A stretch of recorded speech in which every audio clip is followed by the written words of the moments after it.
Collage के main gate पर जैसे ही आर्यन की नजर सामने से आती हुई काव्या पर पड़ी, उसकी दिल की धड़कन अचानक 1000 गुना तेज हो गई। उसे खुद समझ नहीं आ रहा था कि आखिर उसे क्या हो रहा है। क्यों उसकी नजरें बार बार सिर्फ काव्या पर जाकर रुक रही थीं? क्यों उसके अंदर अचानक इतनी बेचैनी बढ़ रही थी?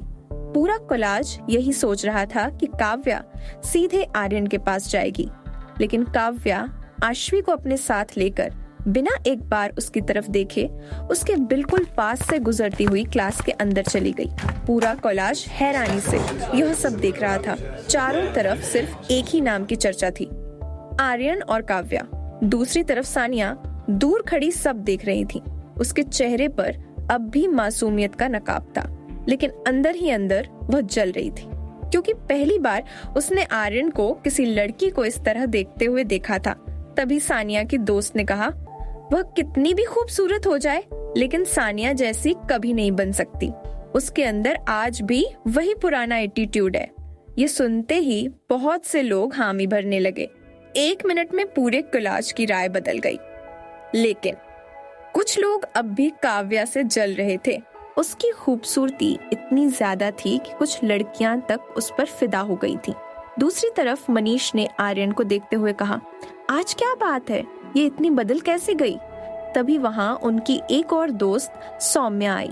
सौम्या दिल की बहुत अच्छी लड़की थी, लेकिन बहुत जल्दी लोगों की बातों में आ जाती थी।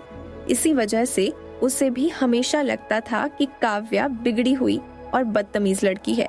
मनीष की बात सुनकर सौम्या बोली, कौन सी लड़की होगी जो इतनी बेइज्जती के बाद भी उस लड़के को भाव देगी जिसने पूरे कोलाज के सामने उसकी इंसल्ट की हो? लेकिन सच कहूं, पहली बार सुन रही हूँ कि ब्रेकअप का असर किसी पर इतना होता है, बेचारी।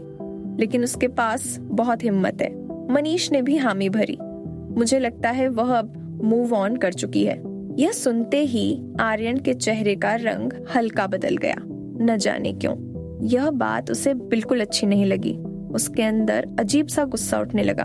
तभी मनीष ने फिर कहा, और पता है आज वह किसके साथ आई थी? सौम्या तुरंत बोली, हाँ, अपनी दुश्मन आशीष सिंघानिया के साथ। लगता है दोनों की दुश्मनी खत्म हो गई। अब आर्यन से यह सब और बर्दाश्त नहीं हो रहा था। वह चिढ़ते हुए बोला, तुम लोग जरूरत से ज्यादा सोच रहे हो, चलो क्लास का टाइम हो गया है। इतना कहकर वह बिना किसी का जवाब सुने वहां से चला गया। दूसरी तरफ काव्या और आश्वी क्लास में एंटर हुई। पूरा क्लासरूम बस उन्हें ही देख रहा था, लेकिन सबसे ज्यादा नजरें काव्या पर थीं। काव्या ने सबको पूरी तरह इग्नोर किया और पीछे जाकर खाली सीट पर बैठ गई। कुछ लड़कियां उसे ध्यान से देखकर आपस में बातें करने लगीं। ये सच में काव्या है? इतनी सुंदर कैसे हो गई? लेकिन काव्या ने उनकी बातों पर ध्यान नहीं दिया। उसने बैग से किताब निकाली और पढ़ने लगी। तभी प्रोफेसर क्लास में आ गए और पढ़ाई शुरू हो गई। देखते ही देखते 2-3 पीरियड निकल गए और लंच ब्रेक हो गया। सभी स्टूडेंट्स कैंटीन की तरफ जाने लगे। तभी एक लड़का जिसने काव्या को पहचाना नहीं था उसके सामने आकर रुका और बोला, हे ब्यूटीफुल गर्ल, तुम बहुत सुंदर लग रही हो। क्या तुम मेरे साथ डेट पर चलोगी? मैं इस कोलाज का सबसे हैंडसम और चार्मिंग लड़का हूँ और मेरे पापा इस कोलाज के ट्रस्टी हैं। उस लड़के को अपने बाप के ट्रस्टी होने पर बहुत घमंड था। उसे लगता था कि वह कोलाज में कुछ भी कर सकता है। काव्या और आश्वी ने अजीब नजरों से उसे देखा। फिर काव्या ने आश्वी की तरफ देखकर आंखें गोल घुमाई, जैसे कह रही हूँ, बहुत दिनों से कुछ फनी नहीं किया, आज करते हैं। आश्वी ने भी हल्की तिरछी स्माइल दी। दोनों ने उस लड़के को ऊपर से नीचे तक देखा। फिर काव्या उसके करीब गई और नकली मुस्कान के साथ बोली, अच्छा, तुम मुझसे कितना प्यार करते हो? लड़का तुरंत बोला, बहुत ज्यादा। जब से तुम्हें देखा है कुछ सोच ही नहीं पा रहा। काव्या उसके और करीब गई। उसने धीरे से उसके गाल को छुआ। पूरा कोलाज सांस रोककर ये सीन देख रहा था। सबको लगा अब शायद काव्या उसे किस करेगी, लेकिन अगले ही पल काव्या ने इतनी जोर से उसके प्राइवेट पार्ट पर लात मारी कि वह दर्द से घुटनों पर गिर पड़ा। उसकी आंखों से आंसू निकल आए। काव्या के चेहरे की मुस्कान 1 सेकंड में गायब हो चुकी थी। उसने ठंडी आवाज में कहा, अपनी हद में रहो। पहली बार था इसलिए छोड़ रही हूँ। अगली बार सामने दिखे तो शायद मैं खुद को रोक नहीं पाऊंगी। पूरा कोलाज सन्न रह गया। किसी ने तुरंत उसका वीडियो बनाकर कोलाज ग्रुप में डाल दिया और काव्या, वह और आश्वी ऐसे आराम से वहां से निकल गईं जैसे कुछ हुआ ही न हो। दूसरी तरफ आरव और उसके दोस्त भी यह वीडियो देख चुके थे। मनीष हैरानी से बोला, मुझे नहीं पता था काव्या इतनी स्ट्रांग है। सौम्या ने भी हामी भरी। कुछ देर बाद काव्या और आश्वी कैंटीन में पहुंची। सभी की नजरें अब भी उन्हीं पर थीं। दोनों जाकर एक खाली सीट पर बैठ गईं। उन्हें यह तक पता नहीं चला कि सामने वाली सीट पर आर्यन, कार्तिक, मनीष और सौम्या बैठे हुए थे। तभी काव्या ने आश्वी से पूछा, बता क्या खाएगी? एक सैंडविच और पिज्जा। और तू? मैं चॉकलेट आइसक्रीम और बर्गर। आश्वी बोली, रहने दे, मैं लेकर आती हूँ। काव्या ने सिर हिलाया और फोन में बिजी हो गई। उधर मनीष भी ऑर्डर लेने जा रहा था। दोनों का ध्यान कहीं और था और तभी आश्वी का बैलेंस बिगड़ गया और वह सीधे मनीष के ऊपर गिर गई। मनीष भी खुद को संभाल नहीं पाया और दोनों नीचे गिर पड़े। सीन कुछ ऐसा था कि मनीष नीचे था और आश्वी उसके ऊपर। पूरा कैंटीन उन्हें ही देखने लगा। आश्वी उठने की कोशिश कर रही थी लेकिन उसके बाल मनीष की शर्ट में बुरी तरह फंस गए थे। जैसे ही वह उठी फिर से उसके ऊपर गिर गई। मनीष गुस्से में बोला, तुम जैसी लड़कियों को मैं बहुत अच्छे से जानता हूँ। अमीर लड़का देखा नहीं कि पीछे पड़ जाती हो। ये सुनते ही आश्वी का गुस्सा 7वें आसमान पर पहुंच गया। उसने झटके से अपने बाल निकाले और खड़ी होकर बोली, तुम्हें बहुत पता है ना कि हम जैसी लड़कियां क्या करती हैं?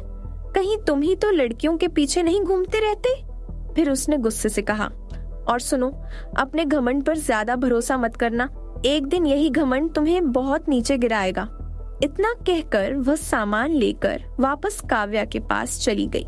मनीष बस गुस्से से उसे जाते हुए देखता रह गया। काव्या ने मुस्कुराते हुए पूछा, इतनी देर कैसे लग गई?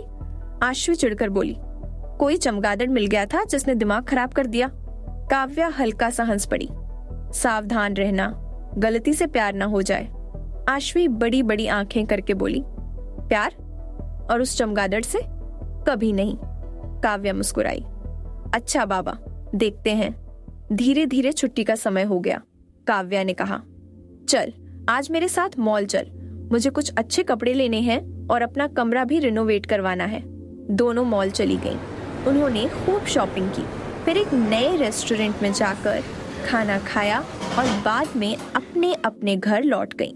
दूसरी तरफ आर्यन का मन आज बिल्कुल भी शांत नहीं था।